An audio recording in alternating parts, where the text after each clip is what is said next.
So basically, I want to have a moment of transparency.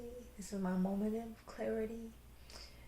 Don't at me, Jay-Z. This is my moment. Trigger warning. It's mental health issues will be discussed. If you don't want to listen, it's okay.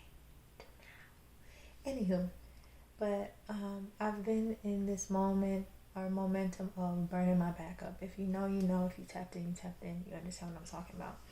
And I'm getting rid of certain things that have kept me bound to situations and or people. And in this one particular book that was gifted to me, I've written a lot of things, drawn things. It represented a lot of who I was at the time, my personality, like things I was, how people knew me as. And there's some things like contracts and covenants I wrote with myself in the book. And there's other things I've written in the book, but when I flipped through, I saw my will. And I probably wrote this one when I was like 24, 25. It had to be like around 6 months after my mom passed. And being in that headspace at 24 was already heavy within itself. But me being older and reading back on it and feeling all the emotions I felt at that time, and I'm like, damn, I had to think of this at this age. And thinking as to why I needed this at that time, it was a lot. It was a lot. And I had to sit back and applaud myself, which I don't do often, at the progress that I made, instead of seeing how far I still want to go. Because I'm not where I want to be, but I'm so much further from where I was. And I feel like a lot of time in life we don't do that. We don't give ourselves a pat on the back. We just push the goalposts even more, and life becomes even more daunting. And we become even more bound to dysfunction because we can never see a way out, right? And that's why this moment of transparency is coming about, because I feel like I never want to perpetuate a falsehood or a version of me that's not real. So it's like, yeah, I come in this package, but I also come with this burden.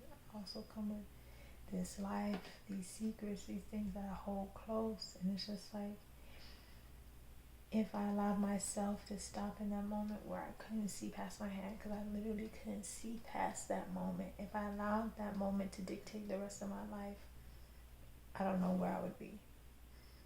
And if I pretend that that wasn't my story, I don't know who I would be, and I don't think that would be the person that I would want to even become, because I want to be honest, you know. And as certain things come to fruition and things are happening, and you might pop up, see some stuff and good stuff, I don't ever want it to be like, it's so, that's so. No, it came with a cost. There were things attached to it. There were a lot of nights of tears, crying, panic attacks. It was a lot I had to go through to get me to this place. And I'm never going to be the person like, oh, you're not alone. I could do it, you could do it. No, because we all run our own race individually. This is not a team sport. Life, you can get an assist, but your life is not a team sport. So I'm not going to pretend like it is. But if I could share like something that may be of use, you know, I'm going to do it, because life is hard. And I just think back to the semicolon thing. I'm like, semicolon, cliche, whatever. But it's like a sentence could have stopped, but it didn't. And I think back to everything I could have. I couldn't even comprehend or imagine happening that has happened in my life. All the people, all the love, all the opportunities, all the everything. I couldn't even see past my fucking hand at that time. And if you were to ask me then about now, it wouldn't even be fathomable. Like I wouldn't be able to fathom it at all. So for people in those moments or in those times, I say that to you.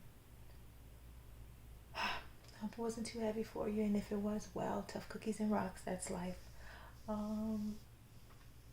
Yeah, I'm out.